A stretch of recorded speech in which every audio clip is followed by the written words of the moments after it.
বন্ধুরা বুঝতেই পারছো আজ কি নিয়ে আলোচনা করা হবে। আজ আমরা কৃত্রিম উপগ্রহ অর্থাৎ আর্টিফিশিয়াল স্যাটেলাইট নিয়ে আলোচনা করব। তো কৃত্রিম উপগ্রহগুলো দেখতে এরকম হয়, এগুলোর সোলার প্যানেল থাকে। এই সোলার প্যানেলই তাদের সাধারণত শক্তির উৎস হিসেবে কাজ করে। তো এই কৃত্রিম উপগ্রহগুলোকে পৃথিবী পৃষ্ঠ থেকে কিভাবে লঞ্চ করা হয় চলো তা অ্যানিমেশনের মাধ্যমে দেখে আসা যাক। তো ভূপৃষ্ঠ থেকে সাধারণত রকেটের মাধ্যমে এদেরকে লঞ্চ করা হয়। তো রকেটের মাধ্যমে এদেরকে লঞ্চ করে কোথায় নিয়ে যাওয়া হয় আমাদের সেট আপ করে রাখা আইএসএস অর্থাৎ ইন্টারন্যাশনাল স্পেস স্টেশনে। ইন্টারন্যাশনাল স্পেস স্টেশনই বেসিক্যালি এই কৃত্রিম উপগ্রহগুলোকে পৃথিবীর কেন্দ্র থেকে এক একটা সুনির্দিষ্ট অরবিট প্রদান করে, আর ওই অরবিটগুলোতেই কিন্তু কৃত্রিম উপগ্রহ ভূপৃষ্ঠকে অর্থাৎ পৃথিবীর কেন্দ্রকে এক একটা সুনির্দিষ্ট দূরত্ব রেখে আবর্তন করতে থাকে। অর্থাৎ আইএসএসের কাজটা কি, কৃত্রিম উপগ্রহকে এক একটা সুনির্দিষ্ট বেগ প্রদান করা আর এক একটা সুনির্দিষ্ট উচ্চতায় নিয়ে পৃথিবীর চারদিকে আবর্তনে সাহায্য করা। তো আমাদের এই ক্ষেত্রে যেই বেগটা নিয়ে কথা বলা হচ্ছে সেটা কিন্তু এই যে কৃত্রিম উপগ্রহটা যে ঘোরার ক্ষেত্রে তার প্রতি মুহূর্তে এক একটা রৈখিক বেগ আছে, রাইট? সো এই মুহূর্তে তোমার যদি রৈখিক বেগটা দরকার হয় তাহলে কি করবে, এই মুহূর্ত থেকে একটা স্পর্শক টানবে। গতিপথের সাথে স্পর্শক টানলেই তুমি আসলে কি পাবে, এই মুহূর্তে কৃত্রিম উপগ্রহটার রৈখিক বেগ। সো এই বেগটা আসলে প্রদান করে কি, এই বেগটা প্রদান করে আইএসএস অর্থাৎ ইন্টারন্যাশনাল স্পেস স্টেশন। আবার তাদেরকে কিন্তু এক একটা সুনির্দিষ্ট উচ্চতায়ও নিয়ে রাখা হয়। তো ভূপৃষ্ঠ থেকে তার যে কক্ষপথ আছে সেই কক্ষপথের দূরত্বটাকে আমরা এইচ দিয়ে প্রকাশ করি, অর্থাৎ এইচের পরিচয় দাঁড়াচ্ছে পৃথিবী পৃষ্ঠ থেকে কৃত্রিম উপগ্রহের দূরত্ব। এটা কিন্তু পৃষ্ঠ থেকে দূরত্ব।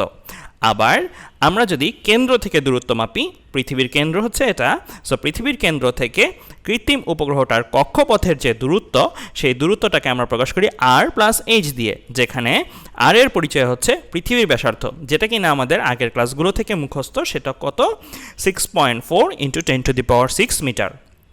অর্থাৎ আর প্লাস এইচ আর এইচ কিন্তু এক জিনিস না, তো তাদের পরিচয়গুলো কিন্তু ভালো করে বুঝতে হবে। আমাদের এই যে এই কৃত্রিম উপগ্রহটা ধরো যখন এখানে আছে আবর্তনের মুহূর্তে, এইখানে তার ওপরে আসলে কি কি বল কাজ করছে। তো সর্বপ্রথমত এই কৃত্রিম উপগ্রহটা যেহেতু পৃথিবীর মাধ্যাকর্ষণ সীমার মধ্যে রয়েছে, অর্থাৎ কৃত্রিম উপগ্রহটাকে কিন্তু পৃথিবী আকর্ষণ করবে, তাই না? আমাদের যেটা মহাকর্ষ বল নামে পরিচিত সেই অভিকর্ষ বল বা মহাকর্ষ বল দিয়ে আকর্ষণ করবে, যেটার ভ্যালু কত দাঁড়াবে, গ্র্যাভিটেশনাল ফোর্স দিয়ে বলছি যেটা এইদিকে কাজ করবে, সেটার ভ্যালু হচ্ছে G capital M small M divided by R plus H whole square. R plus h পৃথিবীর কেন্দ্র থেকে কৃত্রিম উপগ্রহটার দূরত্ব, আর ক্যাপিটাল এম বোঝাচ্ছে পৃথিবীর ভর, যেটা কিনা আমাদের জন্য মুখস্থ থাকতে হবে। সেটা কত, 6 × 10⁻24 কেজি। এটা কিন্তু আমরা প্রিভিয়াস ক্লাসগুলোতে পড়ে এসেছি। স্মল এম দিয়ে কি বোঝানো হচ্ছে, স্মল এম দিয়ে বোঝানো হচ্ছে কৃত্রিম উপগ্রহটার ভর। তো এই বলটা কি চাবে, এই বলটা চাবে কৃত্রিম উপগ্রহটাকে পৃথিবী পৃষ্ঠে নামিয়ে নিয়ে আসতে, অর্থাৎ যেহেতু এটা পৃথিবীর কেন্দ্র বরাবর কাজ করছে, এই বলটা কৃত্রিম উপগ্রহটাকে কিন্তু ভেতরের দিকে নিয়ে আসতে চাবে। তো কৃত্রিম উপগ্রহটার কিন্তু যেহেতু একটা ঘূর্ণনের মধ্যে সে রয়েছে, তো বৃত্তাকার পথে আবর্তন করার কারণে আমরা পড়ে এসেছি যে বাইরের দিকে একটা বল কাজ করে যে কোনো ঘূর্ণনশীল বস্তুর মধ্যে, সেটাকে আমরা কেন্দ্রবিমুখী বল বলি। ইংরেজিতে বলতে গেলে সেন্ট্রিফিউগাল ফোর্স। এটাকে প্রকাশ করা হয় কি দিয়ে, এফসি দিয়ে। সো এফসি এর ভ্যালুটা কত হবে, mv² ব্যাসার্ধ। আমার এখানে ঘূর্ণন পথের ব্যাসার্ধটা কত, ব্যাসার্ধটা কিন্তু আর প্লাস এইচ, কারণ এটাকে কেন্দ্র করে ঘুরছে। সো আমরা ব্যাসার্ধের জায়গায় বসালাম আর প্লাস এইচ। স্মল এম এটা কার কেন্দ্রবিমুখী বল, কৃত্রিম উপগ্রহের কেন্দ্রবিমুখী বল, তাই কৃত্রিম উপগ্রহের ভর। আর ভি হচ্ছে কৃত্রিম উপগ্রহের ঘূর্ণনের মধ্যে যে রৈখিক বেগগুলো রয়েছে, অর্থাৎ এই মুহূর্তে তার রৈখিক বেগটা কোথায় কাজ করছে, এই দিকে কাজ করছে, কারণ পথটা ছেড়ে দিলেই সে কি এই রকমভাবে ঘুরতে থাকতো। তো এইটা হচ্ছে সেই রৈখিক বেগ। তাহলে দেখো এফজি কাজ করছে পৃথিবীর কেন্দ্র বরাবর আর এফসি কাজ করছে পৃথিবীর কেন্দ্রের বাইরের দিকে বরাবর, অর্থাৎ দুইটা বল কিন্তু পরস্পর বিপরীতমুখী হয়ে কাজ করছে। এখন একটু চিন্তা করা যাক, যদি এমন হতো এফজি এর ভ্যালুটা এফসি এর ভ্যালু থেকে বড়, অর্থাৎ ভেতরের দিকে যে টান বলটা এটা যদি বড় হয় তাহলে কি হবে, কৃত্রিম উপগ্রহটা ঘুরতে ঘুরতে ঘুরতে ঘুরতে একটা সময় পৃথিবীতে এসে চলে আসবে, রাইট? সো সে কিন্তু আর স্টেবলভাবে এই পথটাকে মেনটেন করে ঘুরতে পারবে না। এটা যদি বড় হতো তাহলে কি ঘুরতে ঘুরতে ঘুরতে ঘুরতে সে পৃথিবীর ভেতরে চলে আসতো। আবার যদি এমন হতো, চিন্তা করো এফজি এর থেকে এফসি এর ভ্যালুটা বড়, এফসি যদি বড় হতো, যেহেতু এটা বাইরের দিকে কাজ করছে, তাহলে কি ঘুরতে ঘুরতে সে কি বাইরের দিকে চলে যেত, রাইট? সো এই কক্ষপথের থেকেই যদি তার ঘুরতে হয়, তাহলে কি হওয়া উচিত বলো তো? এফসি আর এফজি এই দুইটাকে সমান হওয়া উচিত, কারণ এই দুইটা সমান হলেই এটা এটাকে নিউট্রাল করে দিবে। তো সে তার বেগের কারণে এই পথ বরাবর আজীবন ঘুরতে থাকতে পারবে, রাইট? সো এই যে এই কথাটা বললাম এফজি আর এফসি সমান হওয়ার ব্যাপারটা, এটাই কিন্তু তাকে সুনির্দিষ্ট কক্ষপথে রাখছে, অর্থাৎ এটাকে আমরা বলি সাম্যাবস্থায় রাখছে। তো কৃত্রিম উপগ্রহের সাম্যাবস্থার শর্তটা হচ্ছে এরকম, এফজি ইকুয়াল টু এফসি। আবার এফজিকে আমরা ভাঙিয়ে লিখতে পেরেছিলাম G capital M small M divided by R plus H whole square, আর এফসিকে ভেঙে লিখতে পেরেছিলাম FC equal to M V square by R plus H. যেহেতু এই দুইটা সমান হতেই হবে কৃত্রিম উপগ্রহকে সাম্যাবস্থায় রাখতে হলে, তো এই দুইটাকে সমান ধরেই কিন্তু আমরা আসলে কৃত্রিম উপগ্রহগুলোর সূত্র দাঁড় করাই। তো চলো এই দুইটাকে সমান ধরে কি বের করা যায় দেখা যাক। দেখো তো এখানেও একটা স্মল এম আছে, এখানেও একটা স্মল এম আছে, এই দুটাকে কাটাকাটি করে ফেলা যায়। আবার এখানেও হরে আর প্লাস এইচ হোল স্কোয়ার আছে, আর এখানে হরে আর প্লাস এইচ আছে। সো একটা আর প্লাস এইচ কিন্তু কাটাকাটি করে ফেলা যায়, অর্থাৎ এখানে আর প্লাস এইচটা চলে যাবে, এখানে শুধু একটা আর প্লাস এইচ থাকবে, স্কোয়ারটা আর থাকবে না। তো আমরা ভি স্কোয়ার পাচ্ছি না, শুধু ডান পাশটাতে এম কাটাকাটি চলে গেল, আর প্লাস এইচ কাটাকাটি চলে গেল, ডান পাশে শুধু ভি স্কোয়ার থাকছে, আর বাম পাশে কি থাকছে? G capital M divided by R plus h, একটা আর প্লাস এইচ থাকছে। তো আমরা যদি ভিটাকে বের করতে চাই, ভি এর পরিচয় কী ছিল? কৃত্রিম উপগ্রহের যে কোনো মুহূর্তের রৈখিক বেগ। সো ভি ইকুয়াল টু কী দাঁড়াচ্ছে? Root over G capital M divided by R plus h. তাহলে আমরা দেখো কিসের সূত্র দাঁড় করিয়ে ফেললাম? কৃত্রিম উপগ্রহের যে কোনো মুহূর্তে যে আবর্তনের ক্ষেত্রে রৈখিক বেগটা আছে, সেই রৈখিক বেগের ফর্মুলা দাঁড় করে ফেললাম, যেটা কিনা root over G capital M divided by R plus এইচের সমান। অর্থাৎ তোমার যদি কৃত্রিম উপগ্রহটার কোনো মুহূর্তে রৈখিক বেগের দরকার পড়ে, তাহলে তোমার কী কী আসলে ডাটা জানা দরকার? যে গ্রহে আবর্তন করছে, আমাদের ক্ষেত্রে সাধারণত পৃথিবী থেকেই আবর্তন করে, পৃথিবীকে কেন্দ্র করেই আবর্তন করে, তো পৃথিবীর ভর বসাবো এখানে, যেটা আমাদের জন্য মুখস্থ থাকতে হবে। জি মহাকর্ষ ধ্রুবক, এটাও আমাদের মুখস্থ থাকতে হবে, এই ভ্যালুগুলো আমরা দেখে এসেছি আগের ক্লাসগুলোতে। আর পৃথিবীর ব্যাসার্ধ, এটাও আমাদের মুখস্থ থাকতে হবে। সো এই কয়টা জিনিস কিন্তু তোমাকে বেশিরভাগ সম্ভাবনা যে দিয়ে দিবে না, অর্থাৎ এগুলো আমাদের মুখস্থই থাকতে হবে। এইচ এর ভ্যালুটা, এইচ কি? এইচ এর পরিচয় ছিল পৃথিবী পৃষ্ঠ থেকে কৃত্রিম উপগ্রহের দূরত্ব, অর্থাৎ এটা ভূপৃষ্ঠ থেকে কৃত্রিম উপগ্রহটার দূরত্ব। এই দূরত্বটা যদি দেওয়া থাকে, বলে দেওয়া থাকলো ধরো কৃত্রিম উপগ্রহটা ভূপৃষ্ঠ থেকে 700 কিলোমিটার দূরে আছে।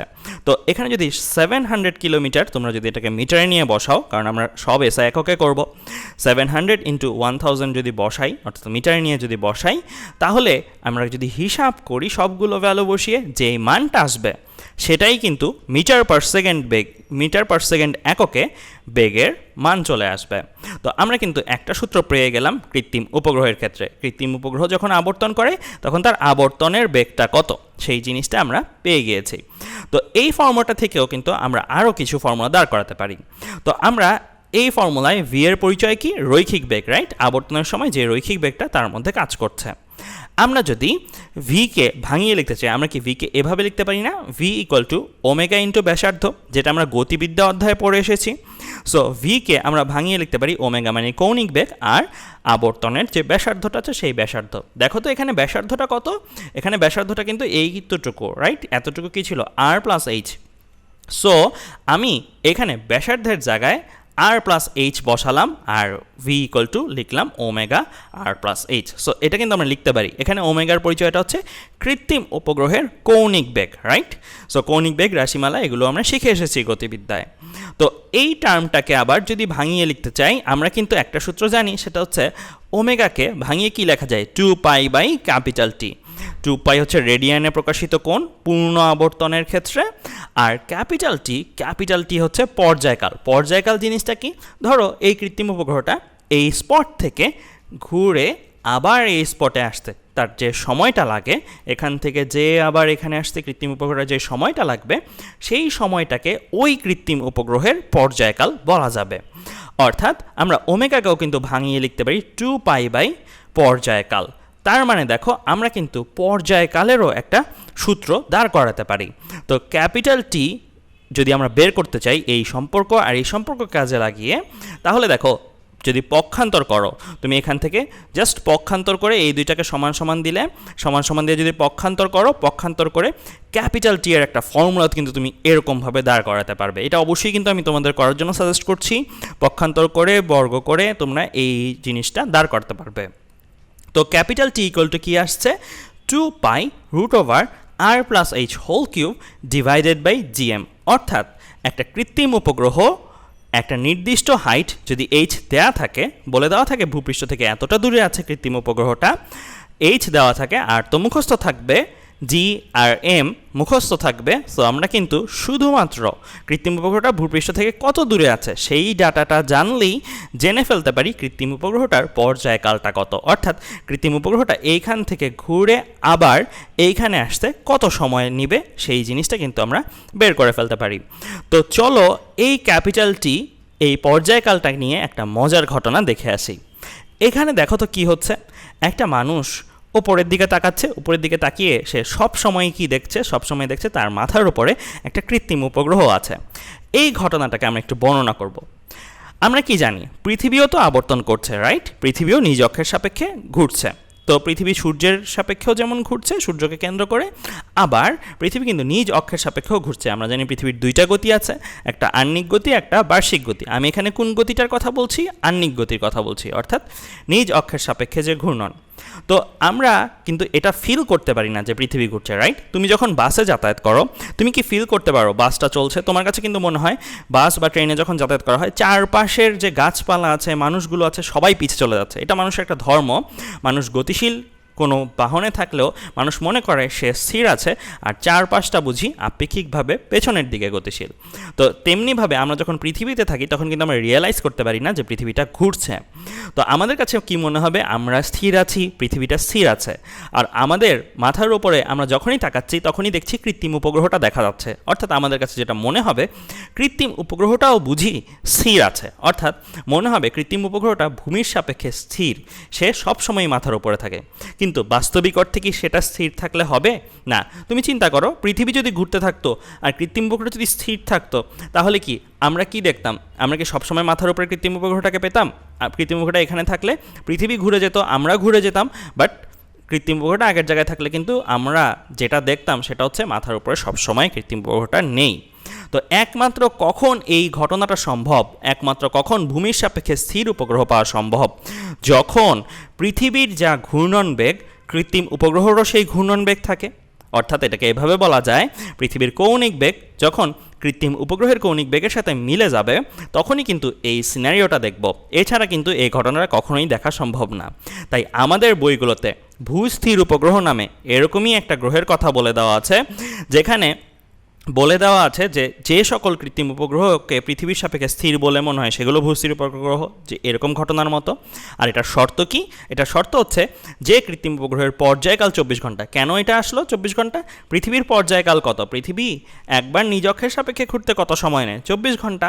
সো পৃথিবীর সমান বেগ নিয়ে যদি কৃত্রিম উপগ্রহটাও ঘুরে, তার মানে পৃথিবীও কি, কৃত্রিম উপগ্রহও কি এক পয়েন্ট থেকে আবার ওই পয়েন্টে ফেরত আসতে কত সময় লাগবে? 24 ঘন্টাই লাগবে। অর্থাৎ পৃথিবীর পর্যায়কালের সমান পর্যায়কাল বিশিষ্ট গ্রহকে, কৃত্রিম উপগ্রহকে আমরা বলতে পারি ভূস্থির উপগ্রহ, অথবা এভাবে বলতে পারো পৃথিবীর সমান কৌণিক বেগ বিশিষ্ট কৃত্রিম উপগ্রহকে বলা যায় ভূস্থির উপগ্রহ। তো এই কনসেপ্টটা কিন্তু অনেকটা মজার। সো এই কনসেপ্টটা দিয়ে কিন্তু আমাদের ম্যাথ আসে। সো চলো আমরা একটা বোর্ডের সমস্যার সমাধান করে আসি। একটা বোর্ডের প্রবলেম, এখানে কি দেওয়া আছে? পৃথিবী দেওয়া আছে, কৃত্রিম উপগ্রহ দেওয়া আছে, ভূপৃষ্ঠ থেকে কৃত্রিম উপগ্রহের দূরত্ব h দিয়ে প্রকাশ করা আছে। এখানে আবার কয়েকটা ডাটা লেখা আছে, পৃথিবীর ব্যাসার্ধ দেওয়া আছে, যেটা না দিলেও আমাদের মুখস্থ রাখতে হতো, জি এর মান স্মল জি, সেটাও আমাদের মুখস্থ রাখতে হতো না দিলেও। ভূপৃষ্ঠ হতে কৃত্রিম উপগ্রহের উচ্চতা দেওয়া আছে h, মানে এই এইচটা দেওয়া আছে, এই দূরত্বটা দেওয়া আছে, সেটা কত? 3.2 × 10⁶ মিটার। আর দেওয়া আছে পৃথিবী নিজ অক্ষের সাপেক্ষে চারপাশে 24 ঘন্টায় একটা পূর্ণ ঘূর্ণন সম্পন্ন করে। এটাও কিন্তু আমাদের না দিলেও আমাদের জানা থাকতে হতো।